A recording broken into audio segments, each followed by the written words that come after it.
everyone. I am Amika Sharma, guest lecturer at Government VYT PG Autonomous College, Durg, Chhattisgarh. I'm going to discuss the topic aeromicrobiology with you today.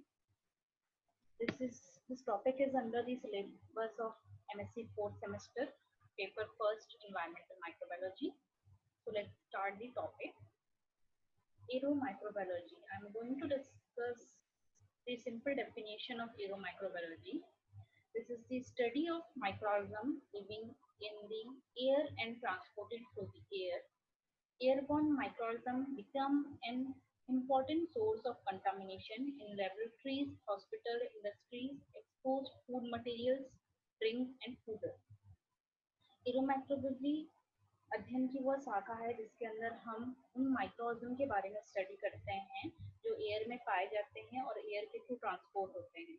In transported microorganism को airborne microorganism भी कहते हैं और ये जो airborne microorganism है वो main source हैं कंटामिनेशन के in different laboratories, hospital, foods, animal foods और ओपन या एक्सपोज्ड फूड मटेरियल में। Although the air is not a medium for growth of microorganisms, yet it carries particulate matter, dust, and droplets, which generally remain landed with microorganisms. As we know that if we want to grow microorganism in vitro condition, we have to give a suitable medium for the organisms. Like NAM we use for the bacteria, PDA we use for the fungus. इन सभी medium में एक suitable carbon source, nitrogen source और phosphorus source होता है जो कि इन microorganism की growth को सपोर्ट करता है। पर एयर ऐसा कोई माध्यम नहीं है जिसमें ये सारे न्यूट्रिशनल सोर्स प्रेजेंट हो और वो माइक्रोऑर्गेनिज्म की ग्रोथ को सपोर्ट कर सके। इसके बावजूद एयर एक माध्यम की तरह काम करता है क्योंकि ये different dust particles, droplets carry करता है और ये जो ड्रॉपलेट्स हैं वो माइक्रोऑर्गेनिज्म से ये ड्रॉपलेट ही माइक्रोऑर्गेनिज्म को कैरी करते हैं या आप कह सकते हैं इन ड्रॉपलेट्स के अंदर ही माइक्रोऑर्गेनिज्म होते हैं जो कि संक्रमण फैलाते हैं। The term aeromicrobiology has remained more popular than aeromicrobiology, and there are a large number of association and aerobiology research laboratory specializing in aeroallergen research, pollen grains, and fungal spore identification. Aerobiology is a synonym of aeromicrobiology, which is more known term. एरोबायोलॉजी के अंदर हम उन सभी microorganism की study करते हैं जो कि इन डस्ट पार्टिकल या ड्रॉपलेट्स में पाए जाते हैं। इसे एरो अलर्जन भी बोलते हैं क्योंकि ये ऐसे लिविंग पार्टिकल्स हैं जो कि एयर के थ्रू फैल रहे हैं और एलर्जी कॉज करने के लिए या तो कंटामिनेशन कॉज करने के रिस्पॉन्सिबल होते हैं। जनरली जब हम एलर्जन के बारे में बात करते हैं या किसी एलर्जी के बारे में बात करते हैं तो एक कॉमन सोर्स जो हमको याद आता है वो है pollen grains and fungal spores, क्योंकि ये फंगल स्पोर्स जो है फॉर द रिप्रोडक्शन ऐसा होता है कि वो एयर में डिस्पर्स होते हैं और ये इस डिस्पर्स स्पोर्स ही एयर ड्रॉपलेट्स के साथ मिक्स होके कंटामिनेशन या तो एलर्जी फैला सकते हैं। उसी तरह से पॉलन ग्रेन्स भी रिप्रोडक्शन के लिए एयर में स्प्रेड होते हैं और एयर से स्प्रेड होने के बाद वो एज अ कंटामिनेंट काम कर सकते हैं जो कि किसी पर्टिकुलर ह्यूमन बींग्स के लिए या एनिमल्स के लिए एलर्जिक हो सकता है। Droplet nuclei. In the previous slide हमने एक टर्म पढ़ा ड्रॉपलेट। ये ड्रॉपलेट किसे कहते हैं और ड्रॉपलेट न्यूक्लियाई क्या है? Droplet nuclei the particles 1 to 10 micrometer in diameter implicate in spread of airborne infection. For example, the dried residue formed by the evaporation of droplets cuffed or sneezed into the atmosphere by the aerosolization of infective materials. जो droplet nuclei या droplet वो particles हैं जो कि during the sneezing, coughing हमारे mouth के through environment में spread हो रहे हैं और ये जो ड्रॉपलेट हैं वो कुछ लिक्विड ड्रॉप्स होते हैं या म्यूकस ड्रॉप्स होते हैं जो कि अपने साथ लिविंग माइक्रो ऑर्गेनिज्म या लिविंग टॉक्सिन या लिविंग स्पोर्स या पॉलन ग्रेन कैरी कर सकते हैं। जैसे मैंने एग्जांपल दिया स्नीजिंग, कफिंग, उसी तरह से pollen grain dispersion, fungal spore dispersion भी हो सकता है, और इस डिस्पर्शन के समय जो स्पोर है वो इस म्यूकस ड्रॉपलेट के साथ या तो लिक्विड ड्रॉपलेट के साथ अटैच हो जाता है। तो ऐसे छोटे ड्रॉपलेट या ऐसे छोटे पार्टिकल जो कि लिक्विड के साथ माइक्रो ऑर्गेनिज्म को कैरी करते हैं या तो ऐसे एलर्जेंस को कैरी करते हैं, उनको हम ड्रॉपलेट न्यूक्लियाई कहते हैं। जो साइज है ड्रॉपलेट न्यूक्लियाई का वो 1 to 10 माइक्रोमीटर के बीच होता है। There is another term droplet infection for the infection caused by the inhalation of an aerosol of saliva, mucus, etc. contaminated with the pathogen from an infected individual. एक दूसरा term भी use किया जाता है droplet nuclei के लिए, वो है ड्रॉपलेट इन्फेक्शन। ड्रॉपलेट इन्फेक्शन इसलिए कहा जा रहा है क्योंकि ये वो सलाइवा और म्यूकस कैरी कर रहे हैं उस इन्फेक्टेड पर्सन का, जिसने कफ कफ से या स्नीजिंग से उसको एटमॉस्फेयर में डिस्पर्स कर दिया है। तो और ये ड्रॉपलेट ही इन्फेक्शन के कारण बनते हैं अगर ये एक किसी दूसरे सरफेस पे जाके अडहेयर हो जाते हैं या तो किसी दूसरे ह्यूमन या एनिमल्स के थ्रू एनिमल में ट्रांसमिट हो जाते हैं। अब इन ड्रॉपलेट्स का ट्रांसमिशन कैसे होता है? जो ड्रॉपलेट ट्रांसमिशन है वो उसे हम इस तरह से भी समझ सकते हैं कि अगर कोई व्यक्ति आपके आसपास खड़ा है और वो स्नीज करता है या कफ करता है तो वो अपने माउथ के थ्रू कुछ म्यूकस या सलाइवा बाहर एयर में एक्सपोज करता है। इस म्यूकस या सलाइवा से ये हो सकता है कि जिस बैक्टीरिया या वायरस से उससे उस पर्टिकुलर इंडिविजुअल को इन्फेक्शन है, वो पर्टिकुलर बैक्टीरिया या वायरस उस सलाइवा में प्रेजेंट है और आप उसके नियर बाई प्रेजेंट है, तो आपने बाय डिफॉल्ट उस ड्रॉपलेट को इनहेल कर लिया बाय द नोज और by the mouth. Bioaerosol likely to settle quickly, typically within 3 feet of source, जहाँ से जिस इंडिविजुअल से स्नीजिंग कफिंग के थ्रू बायो एरोसोल का फॉर्मेशन हुआ है या तो पॉलिन ग्रेन का फॉर्मेशन हुआ है बाय एनी प्लांट्स और फंगल स्पोर्स का फॉर्मेशन हुआ है, वहां से वो 3 फीट की दूरी में जाकर सेटल डाउन हो जाता है। Large particle means more than 5 micrometres के जो पार्टिकल हैं वो इजिली सेटल डाउन हो जाते हैं। The droplet transmission target must be close enough to source for the droplet to make contact with the suitable individual respiratory tract, eyes, mouth, nasal passage. सिर्फ transmission होना या air में expose होना mucus या saliva का ये decide नहीं करता है कि वो पर्टिकुलर ड्रॉपलेट जो है वो इन्फेक्शन करेगा। ये कब डिसाइड होता है? जब ये ड्रॉपलेट कांटेक्ट करता है किसी सुटेबल इंडिविजुअल के रेस्पिरेटरी ट्रैक्ट से, आई से, माउथ से, नेजल पैसेज से, तब ये जो ड्रॉपलेट्स में प्रेजेंट माइक्रो ऑर्गेनिज्म है इन पर्टिकुलर सरफेस पे अडहेयर हो जाते हैं और वहां मल्टीप्लिकेशन स्टार्ट करते हैं। इसके बाद ही उन दूसरे इंडिविजुअल को इन्फेक्शन या ट्रांसमिशन होता है। नाउ जब हमने ड्रॉपलेट पढ़ा तो हमने उसमें एक टर्म पढ़ा बायो एरोसोल। बायो एरोसोल क्या है? और बायो एरोसोल समझने से पहले हमको ये समझना है कि एरोसोल क्या है। Technically, an aerosol is a suspension of fine solid particle or liquid droplet in a gas. अभी तक हमने ड्रॉपलेट न्यूक्लियाई और ड्रॉपलेट के बारे में पढ़ा और उसका डेफिनेशन ये था कि कुछ माइक्रो ऑर्गेनिज्म सलाइवा, म्यूकस या लिक्विड पार्टिकल के साथ अटैच हो जाते हैं और एयर में सस्पेंडेड होते हैं। पर ये एयर में किस तरह से सस्पेंडेड होते हैं? तो ये एयर में गैस के साथ अटैच होते हैं और ये गैस के साथ स्मोक के फॉर्म में या हेज के फॉर्म में या एयर पोल्यूशन के फॉर्म में या स्मोक के फॉर्म में बहुत देर तक सरवाइव करते हैं और ट्रांसमिट होते हैं। तो जो ये गैस और लिक्विड ड्रॉपलेट का मिक्सचर है या सॉलिड पार्टिकल्स का मिक्सचर है, इसको हम क्या बोलते हैं? एरोसॉल बोलते हैं। तो technically an aerosol is a suspension of fine solid particle और liquid droplet in a gas. For example smoke, oceanic haze, air pollution, smog, CS gas. The term aerosol has been derived from the fact that matter floating in the air is a suspension, a mixture in which solid or liquid or combined solid liquid particle are suspended in a fluid.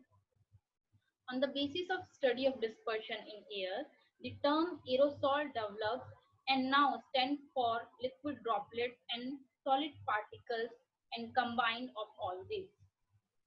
Different studies की गई इसके ऊपर और ये define किया गया है कि एरोसोल हम किसे बोल रहे हैं, ऐसे सस्पेंशन को बोल रहे हैं जिसमें गैस जो है वो लिक्विड ड्रॉपलेट के साथ या सॉलिड ड्रॉपलेट्स के साथ या तो लिक्विड सॉलिड दोनों ड्रॉपलेट के साथ कॉम्बिनेशन में प्रेजेंट है, उसे हम एरोसॉल्स कहते हैं। ये जो एरोसोल जब अपने साथ कुछ लिविंग माइक्रो ऑर्गेनिज्म या एक्सोटॉक्सिन या एलो एलर्जन को कैरी करते हैं, तब इस पर्टिकुलर एरोसोल को हम बायो एरोसोल कहते हैं, क्योंकि ये अपने साथ कुछ कंटामिनेंट कैरी कर रहे हैं जो कि डिसीज फैलाने के लिए रिस्पॉन्सिबल है, और ये कंटामिनेंट जो है वो लिविंग ऑर्गेनिज्म है, इसलिए हम इसे क्या कर रहे हैं, bio aerosol. These bioaerosols are ecologically significant because they can be associated with the disease in humans, animals, or plants. The aeromicrobiological pathway of bioaerosol transmission. First, the launching of bioaerosol into the air. Second, the subsequent transport via diffusion and dispersion of this particle. And finally, their deposition. जो pathway है bio aerosol transmission का, वो 3 steps में complete होता है। पहला launching, किस तरह से जो एरोसोल्स है वो लॉन्च हो रहे हैं एयर में। दूसरा, जो एरोसोल में ड्रॉपलेट लॉन्च हुए वो किस तरह से ट्रांसपोर्ट होते हैं एक जगह से दूसरी जगह। And third one is deposition, कि वो किस तरह से किसी सरफेस पे डिपॉजिट होते हैं। तो ये 3 स्टेप्स है जिसको हम एक एक करके अभी नेक्स्ट स्लाइड में देखेंगे। First one is launching, the process whereby particles become suspended within earth atmosphere is termed launching, because bioaerosol must be launched into the atmosphere to be transported. It is important to understand this process. First, diverse mechanisms such as following sneezing, coughing, air turbulence created by movement of human, animals, and machines, the generation, storage, treatment, and disposal of waste material, natural mechanical process such as action of water and wind on contaminated solid liquid surface, and the release of fungal spore as a result of natural fungal life cycle cause launching of aerosol.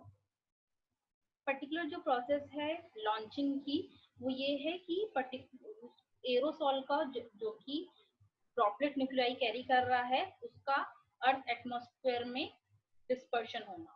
ये जो dispersion है इसे समझना बहुत जरूरी है, क्योंकि इसके थ्रू ही आप ये समझ सकते हैं कि किस तरह से कंटामिनेंट एक जगह से दूसरी जगह ट्रांसपोर्ट हो रहे हैं।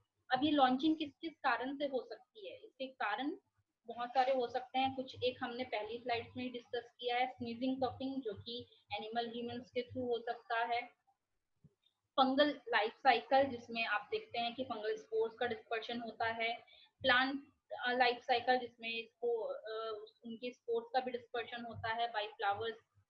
इसके अलावा एयर टर्बुलेंस, जो कि क्रिएट होता है ह्यूमन, एनिमल्स और मशीन के मूवमेंट के कारण। वेस्ट मटेरियल के ट्रीटमेंट, स्टोरेज और डिस्पोजल से भी कुछ डस्ट स्प्रेड होता है एयर में, जो कि बायोएरोसोल का कारण बनता है। Natural mechanism process such as action of water, wind, ये भी एक तरह से कंटामिनेशन फैलाने के लिए responsible. This is the picture which shows the launching, transport and deposition, where you can see launching can be done by the water, soil and vegetation. Water में जो मूवमेंट हो रहा है उसके कारण, या सॉइल में जो ह्यूमन एक्टिविटी, एनिमल एक्टिविटी हो रही है या मशीन एक्टिविटी हो रही है उसके कारण, और वेजिटेशन के कारण जो बायो एरोसॉल है, जिसको हम लोग एयरबॉर्न, यहाँ बैक्टीरिया लिखा है या आप एयरबॉर्न माइक्रोऑर्गेनिज्म मान सकते हैं, उनका डिस्पर्शन एयर में होता है।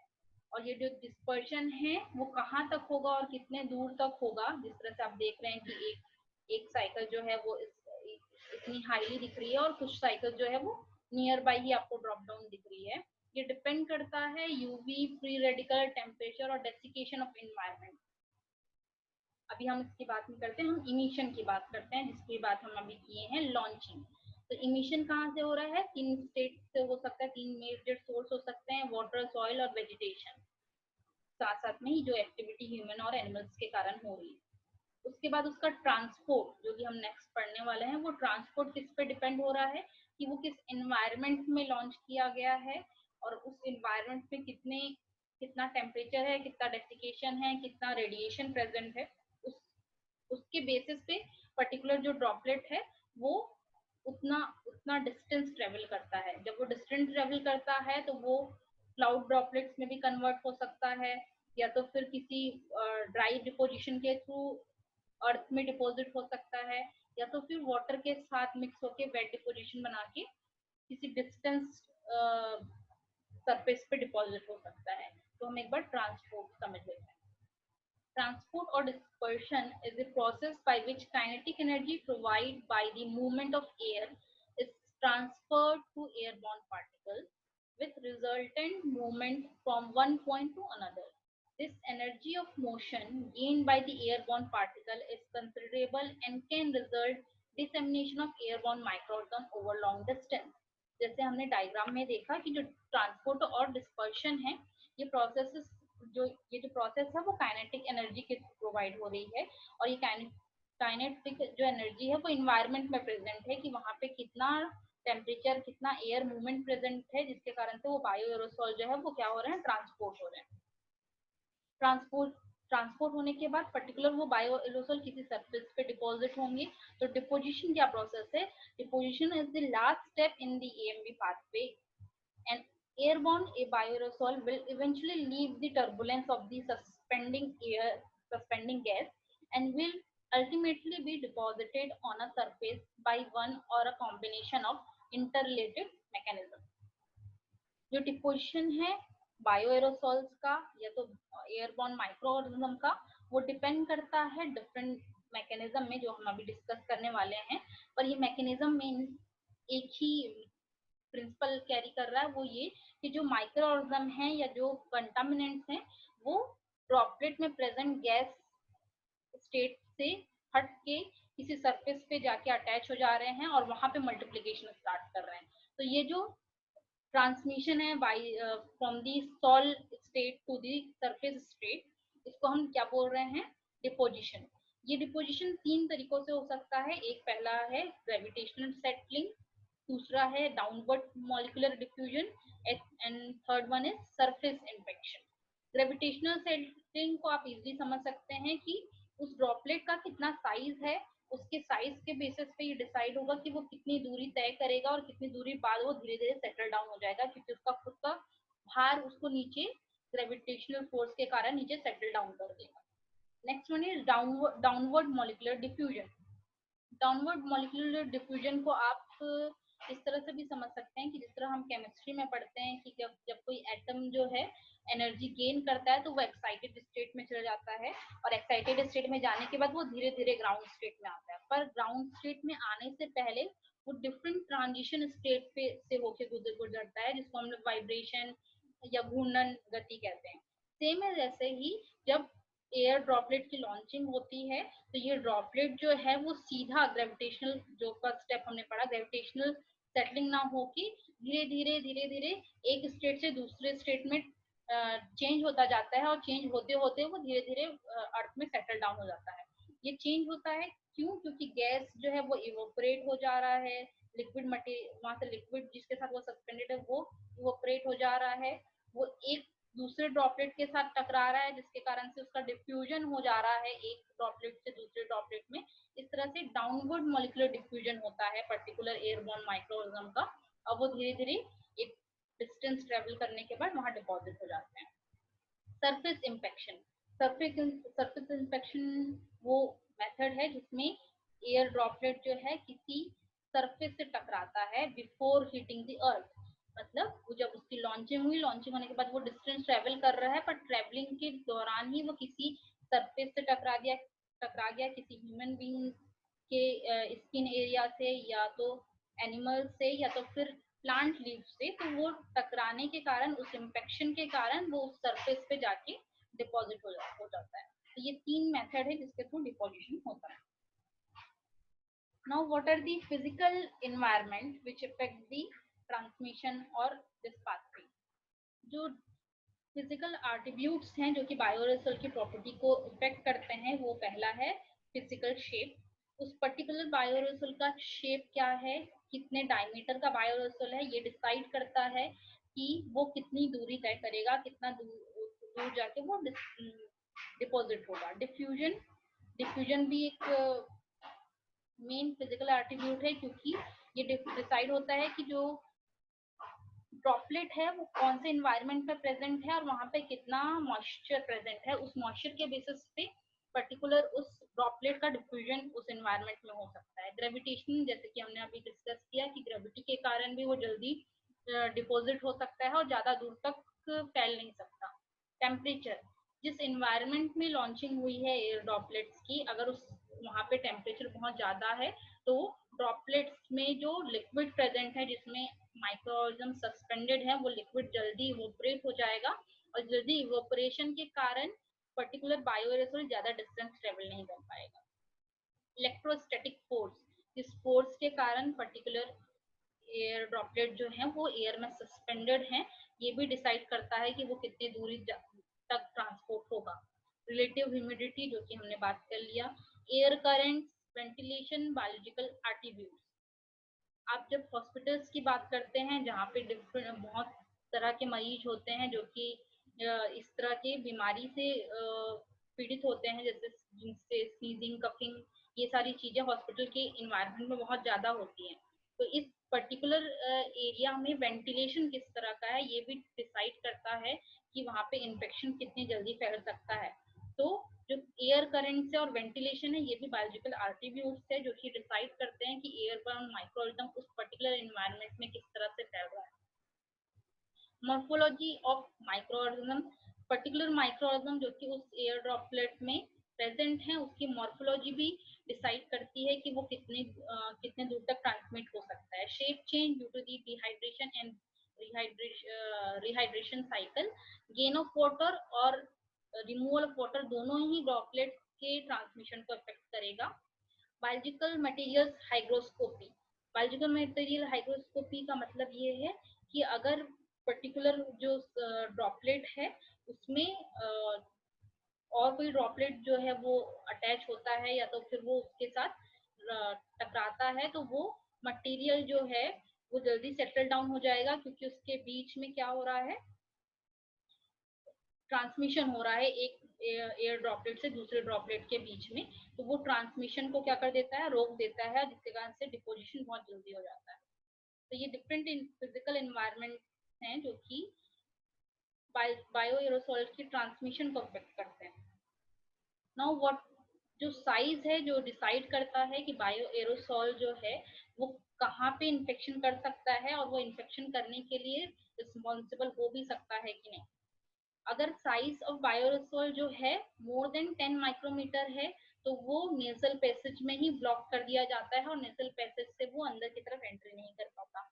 पर अगर उसका साइज 5 टू 10 मीटर के 10 माइक्रोमीटर के अंदर है तो वो उसका डिपोजिशन अपर रेस्पिरेटरी सिस्टम में हो सकता है। अगर उसका साइज बिलो 5 माइक्रोमीटर है तो वो लोअर रेस्पिरेटरी ट्रैक के एवियोली तक इन्फेक्शन कर सकता है और ये इन्फेक्शन जो है बहुत ज्यादा परसिस्टेंट हो सकता है और हाईली आपको इन्फेक्ट कर सकता है। तो ऐसे ड्रॉपलेट जिनका साइज जो है वो 5 माइक्रोमीटर से कम है वो ज्यादा इन्फेक्टिव होते हैं और ज्यादा इफेक्टिव भी होते हैं। तो एक नीचे चार्ट दिया हुआ है जिसमें ये बताया हुआ है कि जो न्यूक्लियाई मोड है 0.01 टू 0.1 तक का, ये उतना डिसीज कॉज नहीं करता क्योंकि वो इम्यूनोजन नहीं है। अगर आपने इम्यूनोलॉजी पढ़ा है तो आप ये समझ सकते हैं क्योंकि वो इम्यूनोजन नहीं है। पर अगर उसका साइज 0.1 से 1 माइक्रोमीटर के बीच में है जो कि एक वायरस का साइज है, तो वो एक पर्टिकुलर इन्फेक्शन कॉज करने के लिए रिस्पॉन्सिबल हो सकता है और वो इन्फेक्शन कॉज कर सकता है। फिर above 1 micrometre and between the 10 micrometre protozoa, fungus और बैक्टीरिया आते हैं जो कि इन्फेक्शन कॉज कर सकते हैं अपर रेस्पिरेटरी ट्रैक में या तो लोअर रेस्पिरेटरी ट्रैक में, जैसे कि हमने पहले भी डिस्कस कर लिया। तो ये सिंपल चार्ट है जो कि बताता है कि जो एयरबॉर्न ट्रांसमिशन है वो किस तरह से बायोएरोसोल के साइज पे डिपेंड करता है। माइक्रोबियल कम्युनिटी हमने बात कर लिया कि जो एरो माइक्रोबायोलॉजी है उसमें मेन फंक्शन जो है वो किसका है, ड्रॉपलेट न्यूक्लियाई का है। और ये ड्रॉपलेट न्यूक्लियाई कहाँ होते हैं, एरोसॉल्स में प्रेजेंट होते हैं। पर इन ड्रॉपलेट न्यूक्लियाई के बारे में स्टडी करना इसलिए जरूरी है क्योंकि ये लिविंग माइक्रोऑर्गेनिज्म कैरी करते हैं। तो ऐसी कौन कौन सी कम्युनिटीज है, माइक्रोबियल कम्युनिटीज जो इस एरोसोल में पाई जाती हैं। तो इन एरोसॉल्स में virus, bacteria, fungi, east, protozoan, ये डिफरेंट माइक्रोऑर्गेनिज्म पाए जा सकते हैं. In order to survive in this atmosphere, it is important that these microorganisms adapt to some of the harsh climatic characteristics of the exterior world, including temperature, gaseous, and humidity. Although ये सारे microorganism biosphere में पाए जा सकते हैं, पर इन सारे microorganism में से कुछ ही स्पेसिफिक ऐसे वायरसेस हैं, फंगस या फंजाई स्पोर्स हैं जो कि एयर में सस्पेंड होते हैं और एयर के थ्रू ट्रांसमिशन करते हैं डिजीज का, क्योंकि इस एयर में रहने के लिए उनको कुछ हार्श क्लाइमेटिक कंडीशन को फॉलो करना पड़ता है. ये हार्श क्लाइमेटिक कंडीशन क्या है? Temperature variance, gas state variance, humidity variance. Many of these microbes that are capable of surviving harsh conditions can readily form endospore, which can be withstand extreme conditions. तो ऐसे bacteria या ऐसे viruses जो कि endospore का formation कर रहे हैं, वो मेनली एयरबॉर्न माइक्रोऑर्गेनिज्म या एयरबॉर्न डिसीज फैलाने के लिए रिस्पॉन्सिबल होते हैं, क्योंकि आपको पता है कि एंडोस्पोर जो है वो रेजिस्टिंग बॉडी होती है ऑर्गेनिज्म की, जो कि इस unfavorable condition को easily tolerate कर सकती है. Many of these microorganisms can be associated with the specific and commonly known disease.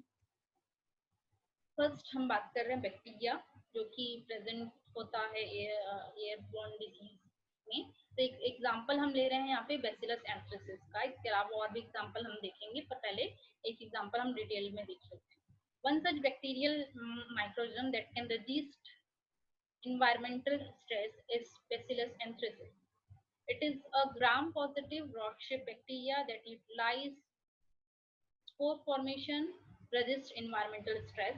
The spore is a dehydrated cell with extremely thick walls, which can remain inactive for many years. तो अभी हमने जो बात किया last slide में कि ऐसे ही bacteria या वायरसेस या फंगस एयर में सरवाइव कर सकते हैं, जो कि इन हार्श कंडीशन को टॉलरेट कर सकते हैं. तो बैसिलस एंथ्रेसिस इसी टाइप का एक एग्जांपल है बैक्टीरिया में, जो कि इन्वायरमेंटल स्ट्रेस को बहुत अच्छी तरह से टॉलरेट कर सकता है, और वो स्पोर्स का फॉर्मेशन करता है. जो और ये जो स्पोर्स होते हैं वो रेजिस्टिंग बॉडी होते हैं, जो इन्वायरमेंटल स्ट्रेस को क्या कर सकते हैं? टॉलरेट कर सकते हैं. क्यों टॉलरेट कर सकते हैं? क्योंकि ये थिक वॉल स्ट्रक्चर होते हैं, इनएक्टिव टाइप के होते हैं, जो कि बहुत सालों तक किसी भी इनर्ट मटेरियल पे सरवाइव कर सकते हैं. This spores make Bacillus anthracis a highly resilient bacteria, allowing in it can survive extreme temperature, chemical contaminants, and low nutrient environment. This bacteria is associated with the anthrax, which is a severe respiratory disease that infects humans. तो इसलिए जो anthrax है वो क्या है? एक airborne disease है, क्योंकि ये रेस्पिरेटरी डिसीज है. और ये किस तरह से हो रहा है? एयरबॉर्न माइक्रोऑर्गेनिज्म के थ्रू हो रहा है. क्यों एयरबॉर्न माइक्रोऑर्गेनिज्म के थ्रू हो रहा है? क्योंकि ये अपने स्पोर्स को एयर में सस्पेंड करता है, और ये स्पोर्स जो हैं वो बहुत ही ज्यादा रजिस्ट कर सकते हैं हार्श कंडीशन. कुछ एग्जांपल्स हम देख लेते हैं. तो these are the example of bacterial disease, and these are the pathogens which cause this disease. Here are the viral diseases and example of viruses. I have added one specific virus, coronavirus, which we have facing the in today's environment. So COVID-19 is also an airborne disease, जो कि corona virus के through फैल रहा है, और ये airborne microorganism के कारण ही, जो कि एक वायरस है उसके कारण ही ट्रांसमिट होता है. There are some fungal plant disease also. तो सिंपल ये सारे फंगल ऑर्गेनिज्म है जो कि फंगल प्लांट डिसीज के लिए रिस्पॉन्सिबल होते हैं. आप इनमें से कुछ एग्जांपल अपने नोट्स में ऐड कर सकते हैं. जरूरी नहीं है कि आप सारे एग्जांपल लिखो, पर कम से कम 5 से 7 एग्जांपल अपने नोट्स में ऐड करके रखो और आप याद करके रखो, ताकि आप इसको राइट डाउन कर सको.